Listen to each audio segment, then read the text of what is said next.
Magandang gabi po, Luzon, Visayas at Mindanao. Dahil sa isang pagsabog, bistado ang operasyon ng isang umano'y paggawaan ng shabu sa isang paupahang bahay sa Tanza sa Cavite. 6 ang iniimbestigahan, kabilang ang ilang dayuhan.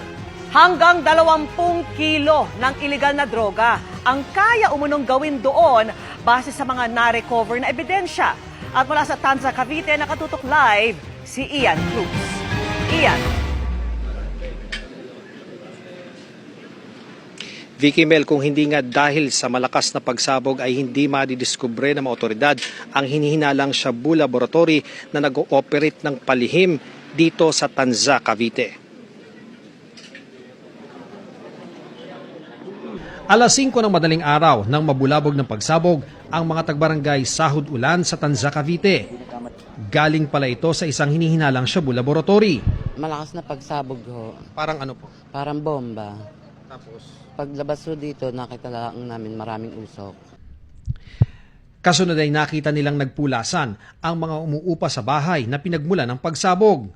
Nakuhanan pa ng CCTV ng barangay ang paglalakad ng mga umuupa. 2 lalaki ang unang lumabas sa Antero Soriano Highway.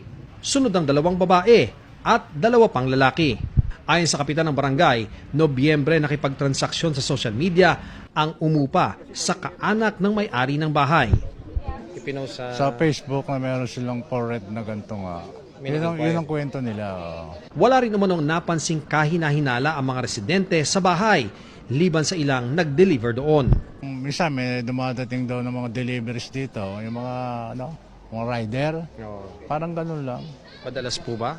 Hindi naman siguro kadalasan. Ano daw po yung mga dinideliver dyan? Siyempre, hindi rin natin alam yon. Sa pagresponde ng mga bumbero, nadiskubre sa gilid ng bahay ang isang kwarto na pinaghihinalaang pinaglulutuan ng droga. Ang sumabog, isang timba kung saan umano kinikrystallize ang kemikal para maging ganap na droga.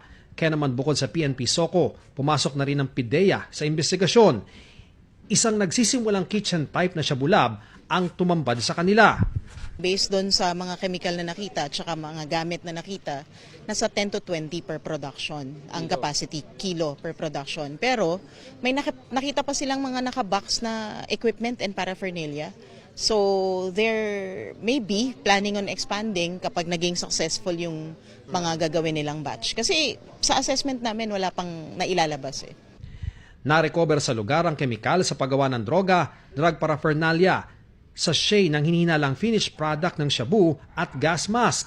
Patuloy ding iniimbestigahan kung sino mga banyaga at Pilipinong umupa sa bahay. Ang initial profile na binigay sa atin, isang Chinese looking, dati nang nahuli for 9165. So mas madaling hanapin. May 2 Indonesian, may 1 Pinay. So tinitingnan natin kung ano yung roles nila. Sa ngayon po ay nagsasagawa po ang ating mga kapulisan, kasama po ang crime laboratory at ang PIDEA po ng inventory po ng mga ebidensya po na seize po sa lugar na ito. Vicky, ayon sa PIDEA, puspusan yung magiging coordination nila sa PNP, sa Bureau of Immigration at sa iba pang ahensya ng gobyerno para nga sa pagtugis doon sa mga nakatakas na suspect. Yan muna ang latest mula rito sa Tanza, Cavite. Balik sa iyo, Vicky. Maraming salamat sa iyo, Ian Cruz.